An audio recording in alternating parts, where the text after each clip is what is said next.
朋友们，大家好！现在我们是在广东广州。今天这个视频，大家一起来看一下中国最大的火车站——广州白云火车站现在是什么情况啊？这个广州白云火车站是在2023年12月26号正式开通的，到今天为止还没满1年呢。下面我们就一起来看一下广州白云火车站现在是什么情况。现在广州白云火车站这边只有一条地铁线路到这边。也就是那个8号线石潭站了。现在我们看到的是那个8号线石潭站的入口啊。现在的时间是10月23号早上的9点钟。我们看一下现在广州白云火车站这边呢，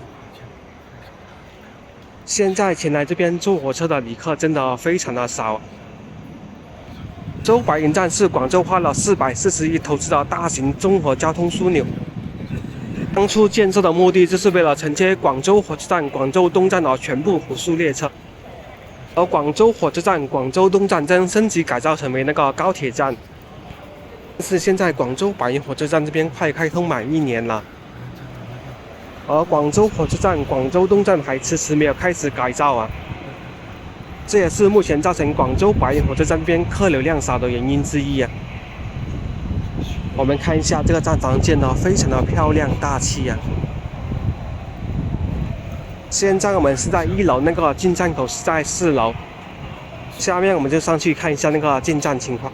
加伤，请抓稳黑色扶手带，站在黄色方框内，不得在扶梯上逗留和玩耍。对不起，而给您带来伤害，感谢您的配合。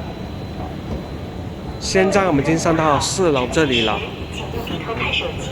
看不好你的孩子的行李。下面我们就找一下，看一下那个进站口在哪里。哇，这个4楼这边的空间也非常的大，非常的漂亮。往前走就是广州白云火车站的进站口了。看到此情此景，真的不敢相信啊！没想到这个投资了440亿的世界第1大火车站，现在那个客流量那么少啊！从这个地方过闸机，再过安检以后就可以进站候车了。大家看一下，现在这边过安检的人也非常的少。